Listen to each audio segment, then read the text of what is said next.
afternoon, good evening, ladies and gentlemen. Today we are in the day 10 of the vicious war in Ukraine. We cannot thank Ukrainians enough for fighting for freedom, for their freedom and for our freedom. And we cannot simply watch what is unfolding in front of our eyes without wanting to do something. The humanitarian effort around UK is massive. Everywhere you go, you can see people gathering humanitarian aid to Ukraine. Then lorries will be transported to Poland, and from Poland, they will give it to people who have to flee their country, who have to now go and hide from the bombs of Russian attacks. This is a very sad part of our history. And we don't really understand what will happen next because the sky above Ukraine cannot be shelled as of today or yesterday. We don't understand when this event may happen, if at all. NATO cannot shoot Russian planes simply because they are afraid of the nuclear consequences that Vladimir Putin threatening them with. The incident on the biggest power plant in Ukraine was a near miss. And we all understand that if nuclear catastrophe will happen due to these attacks, the normality of our life will be under threat. And we need to start thinking about those consequences as well. I am from Belarus and I remember Chernobyl. I remember how it happened and what happened afterwards. And the consequences are very long lasting. So we need to prevent it. And we need to put some pressure on our governments in order to give Ukraine more support and prevent all this nuclear disaster from happening. The group of lawyers and group of people, together with Gordon Brown and Dmitry Kuleba, Foreign Minister of Ukraine, have started a very interesting proceedings together with Chatham House. What they've started, they gathered together the same way as they already gathered, as British people gathered in 1942 in Chatham House, and they've started the process of creating a special tribunal. And statement says, calling for the creation of a special tribunal for the punishment of the crime of aggression against Ukraine.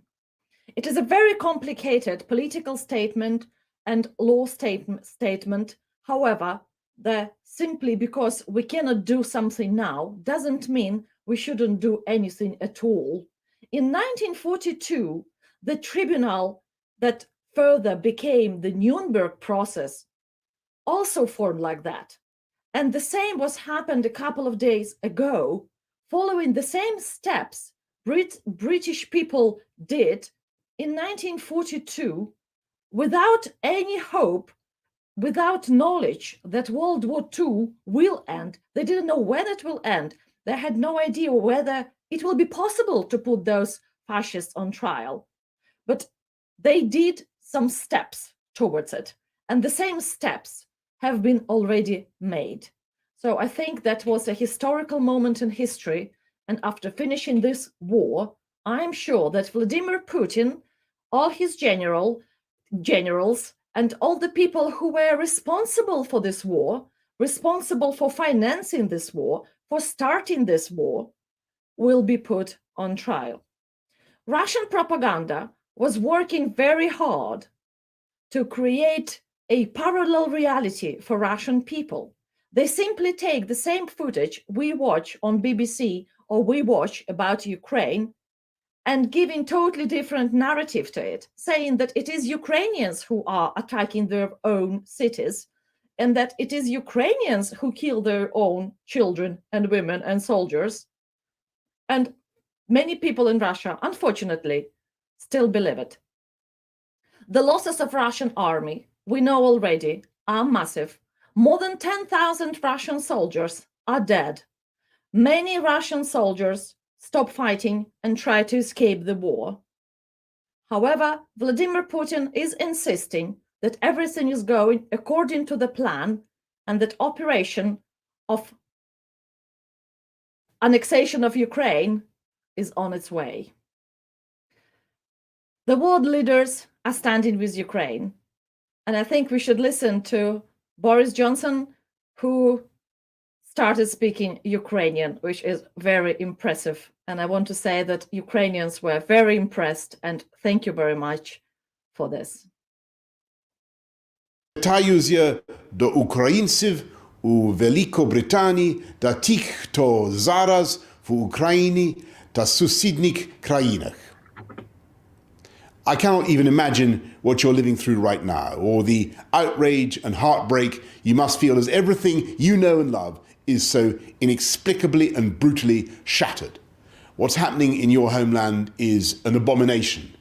And like people across the UK, I am heartsick at the destruction and loss of life. On Wednesday, MPs in our House of Commons stood to applaud the Ukrainian ambassador and to demonstrate that the whole of the UK stands squarely with the people of Ukraine and your awe-inspiring struggle against this aggression. Together with Ukraine's many friends, we're doing everything we can to support you and to impose a mountain of pressure on Vladimir Putin. We're working with more than 25 allies and partners from as far away as Australia to support those engaged in the battle, not only to protect their homes, but freedom and democracy itself. With the US and the European Union, we've brought in the biggest package of global sanctions ever imposed on Russia, and we will go further unless and until this aggression stops. The world is turning its back on Putin and his regime. Global corporations are severing ties with Russia, participation in sporting events is being cancelled, and nation after nation is taking a stand. The vice is tightening its grip, and it will continue to tighten. To those Ukrainians here in the UK who I know are desperately worried about family and friends, I can tell you we're doing everything we can to help those fleeing the conflict. If you're a Ukrainian in the UK, we've made it easier for you to bring over family members through the Ukrainian Family Scheme. On Tuesday, I announced there will be a new humanitarian sponsorship route.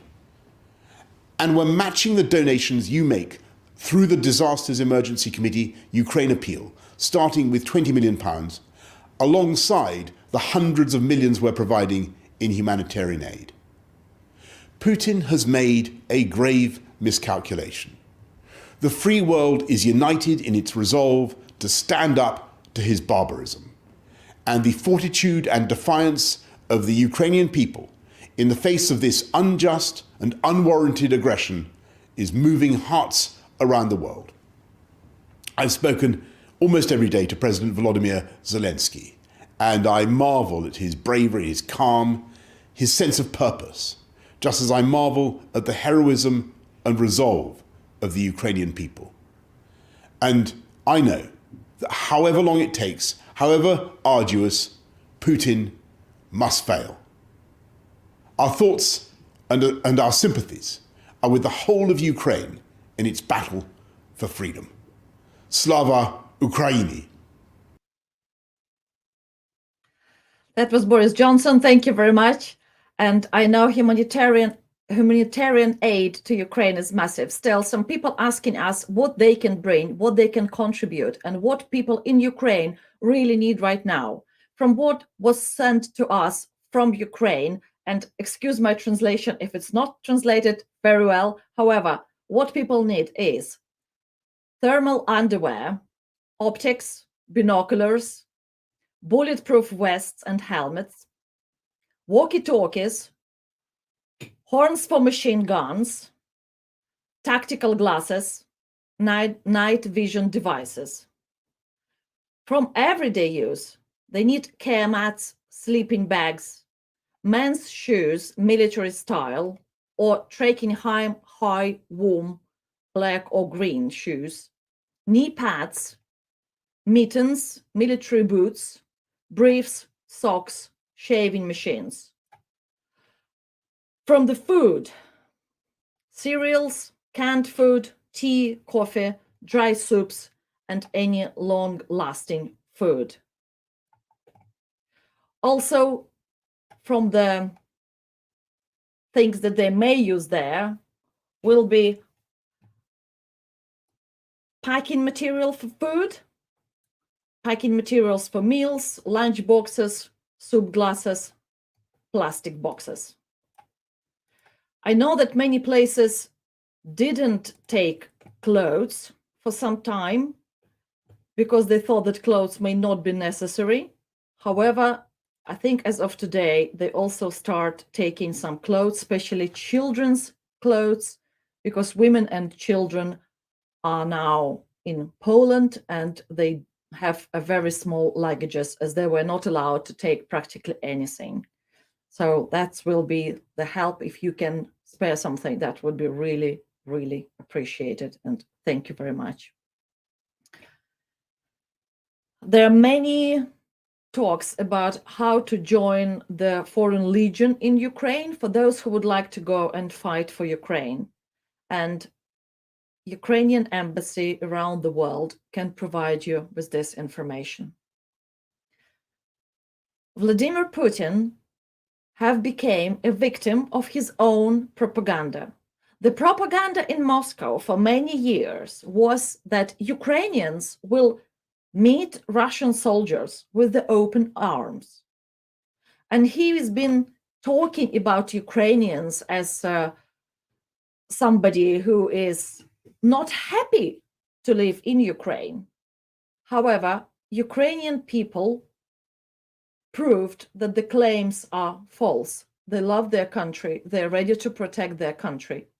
And Russian soldiers who are coming to the places and invading places every day find the resistance of people overwhelming. People are trying to stop them everywhere they go. And the town of Kherson didn't stop demonstrations now against the invasion. Let's have a look at those brave people. Нахуй домой!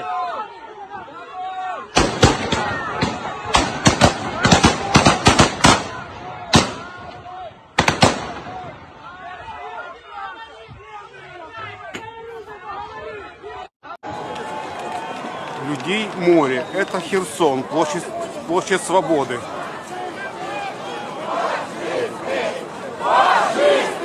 Люди скандируют фашисты. Фашисты! Фашисты! Фашисты! Фашисты! Фашисты!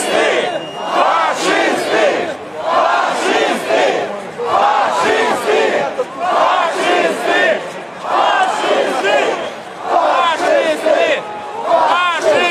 Они фашисты! Фашисты! Фашисты! Фашисты!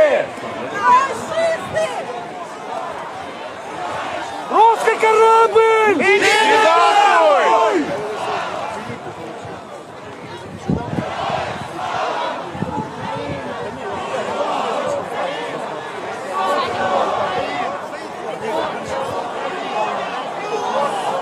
Путин!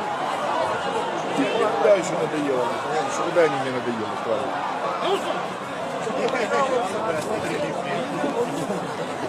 А я тут водку ру!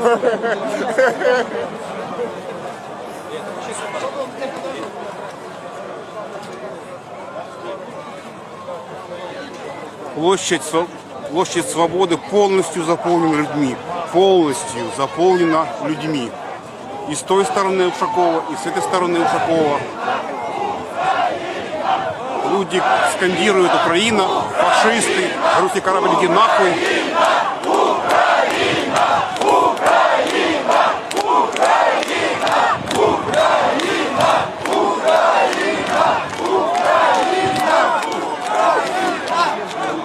Херсон вышел весь. И это при том, что нету транспорта, люди шли пешком.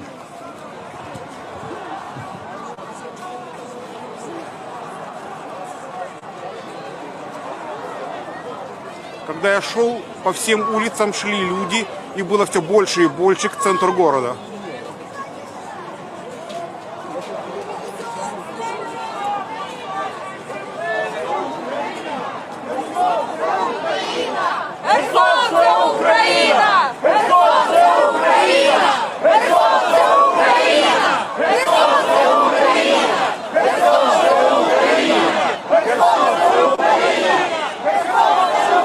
А вон и фашисты.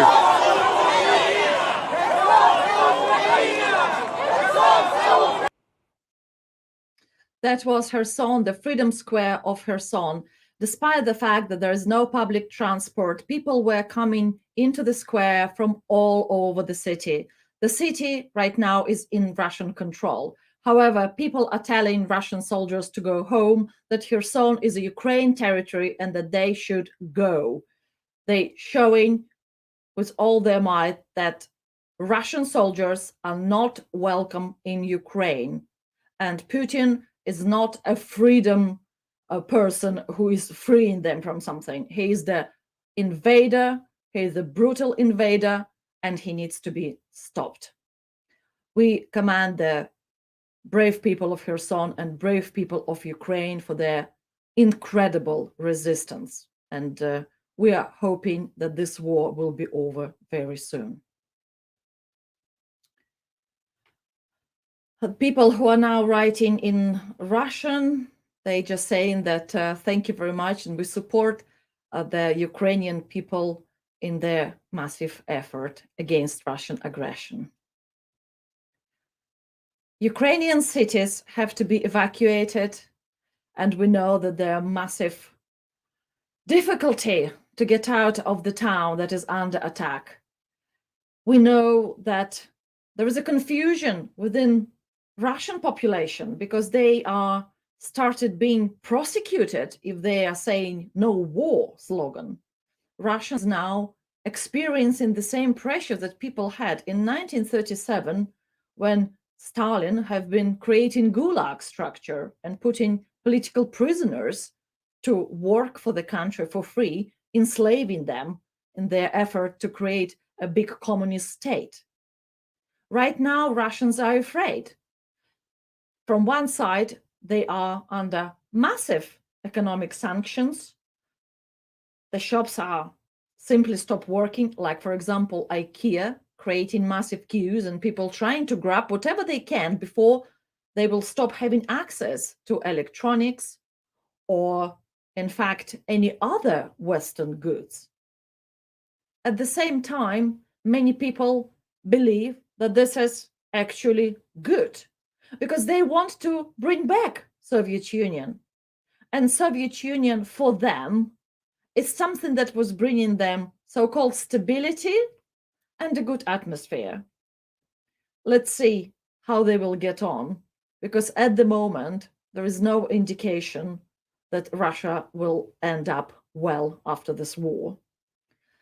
There is a growing concern about China, whether China will attack Russia as soon as China will see that Russia is getting weaker. If this war will weaken Europe, will weaken Russia, Ukraine, Belarus, would China make the first move? Would other countries around Russia start claiming their territories? Russia have occupied enough of the territories that doesn't belong to her, as Russia's imperial politics of taking as much land as they can. Would people of those territories start fighting back? This is what we don't know at the moment, but the talks already started. And we can hope that those movements within Russia, within Belarus, within other countries will start growing bigger and bigger. And maybe the Putin's regime is going to be brought down by people, which is a long time overdue. However, right now, the situation is difficult, but we don't see that massive protests in Moscow or in Belarus. Tomorrow, there may be more protests, because tomorrow is the day of protests against war. We will see protests in London, protests hopefully in Russia and Belarus, and everywhere in the world where people do support Ukraine. The growing concern about the nuclear weapons and also nuclear power station was expressed by Ministry of Defense, Alexei Reznikov. Sorry, my pronunciation is Reznikov. Yes, Alexei Reznikov. And maybe let's listen to what he said about the Energodar power station. Today, I appeal to the international community. First of all, I would like to thank our partners for their support. The whole of Europe understands that they are sending aid to Ukraine because hundreds of thousands of Ukrainians today, at the cost of their lives, the lives of their relatives and even children, are deterring the aggressor from invading other countries. At the same time, NATO allies refuses to close the sky over the Ukraine. The arguments about murders, targeted bombing and rocket attacks on residential buildings, hospitals, maternity hospitals and kindergartens, and the destruction of one of the European nations are not sufficient in 21st century in Europe. Fine. Then all of those who are now blocking the closure of the sky over Ukraine should recall April 1986, the Saturday night, April 26. Do you recall? That was the night when the disaster happened. The disaster that is considered to be the most massive in the history of the nuclear energy, both in terms of the number of people killed and affected by its consequences, and in terms of economic damage. The radioactive cloud from the Chernobyl accident passed over the European part of the existing USSR, the largest part of Europe, and the eastern part of USA. Today we are talking about Zaporizhzhia NPP, the largest one in Europe. The consequences of the Chernobyl accident with only one power unit was and were catastrophic for the world. And now imagine what will happen if another Russian missile hits the Zaporizhzhia NPP, which has 6 power units. Currently, the site of Zaporizhzhia NPP as well as the Chernobyl NPP are under the control of Russian armed forces. Targeting Energodar with its Zaporizhzhia NPP wasn't an accident. These are purposeful actions. Russia has committed an act of nuclear terrorism. We were miraculously lucky as the fire was liquidated, but tomorrow may not be so lucky. If the Zaporizhzhia NPP explosion occurs, the consequences will be devastating, not only for Ukraine, but for the whole world, as a nuclear disaster of this scale will surpass all previous accidents at nuclear power plants, including Chernobyl and the Fukushima Daiichi nuclear disaster. So now there is a question. Is the world ready for a catastrophic 6 times as massive as Chernobyl? Are all those who hesitate now whether is it necessary to close the sky over Ukraine ready to sacrifice the lives and health not only of Ukrainians but also of their children? This is not about a war somewhere far away in Ukraine. It's about your safety and about the nuclear danger to the whole world. So consider the situation. Ask yourself a question. Are you ready to just hope that the rocket will not hit the nuclear power plants as they do not accidentally hit? to homes and kindergartens. Preventive sanctions were not imposed. Everyone is now watching from a distance the consequences of this hesitation on TV. You cannot observe a nuclear catastrophe from afar. It's not going to work out the way. Your arguments that the current refusal to implement A2AD is related to the fact that NATO is trying to avoid the nuclear war is not convincing, since Russia has already started it. Historical lessons are served and they must be taken into account. Listen to your people. Yesterday, Reuters Ipsos poll made it clear that the outrage over Russia's invasion of Ukraine is growing. About 74% of Americans, including the vast majority of Republicans and Democrats, say the United States and its North Atlantic Treaty Organization's allies should introduce a non-fly zone in Ukraine. The poll said, if Eisenhower had supported Europe before the World War II, the United States would have never had Pearl Harbor. If the countries of the world imposes the same sanctions against Russia as today, a full-scale war will not have begun. Say the least of it, the only way of all of us to survive, and I mean the whole world, is the A2AD zone. Thank you very much, Alexei Reznikov, and we commend your bravery. And right now, Ukraine shows not only bravery to stand up to Russian invaders, but bravery to stand up to the whole world and bring up the values that we are abide by, but by we are ruled, our values of our pure existence, of our core, the values of freedom, of normal life, of food, of existence. And right now, Vladimir Zelensky has to remind us about those values that we practically forgot. We didn't understand them anymore because we were taking them for granted so much and for so many years. And right now, all those values, all those principles are about to be broken by Russian troops who may reproduce a nuclear disaster in order to put some more pressure on us, some more threat on us. And by the fact how Russians are treating their own soldiers, we can say that Vladimir Putin doesn't really worry about his own people. Why would he worry about people of Europe or Ukraine? No, he would not. Some people question sanity of Vladimir Putin, if he's actually sane. And there are questions there. We cannot give definite answer. However, acts of Vladimir Putin are horrifying.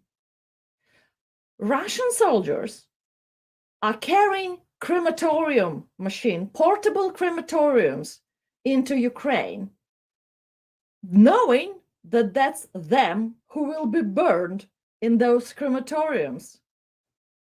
This is scary because half of the soldiers who are taken as a prisoners of war, giving horrible stories about being on the exercises in Belarus and then being told that they're going home. Instead of going home, they are appearing in Ukraine. We can say that some of them are lying.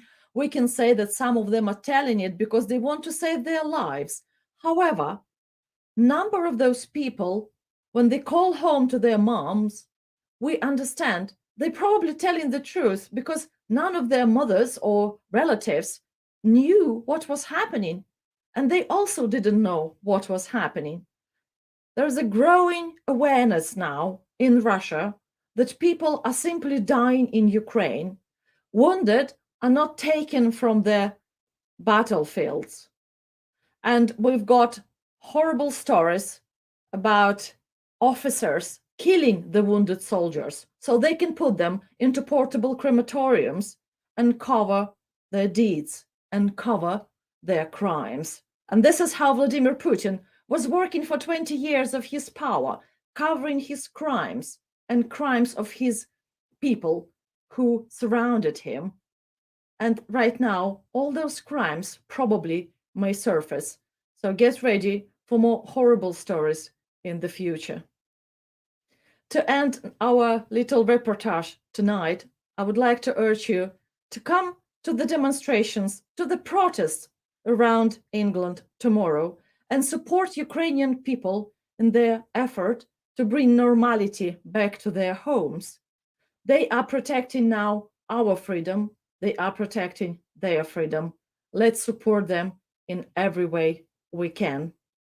Thank you very much. And let's watch a little gathering of people who are saying that Vladimir Zelensky is really great and call Vladimir Putin really bad names in Ukrainian.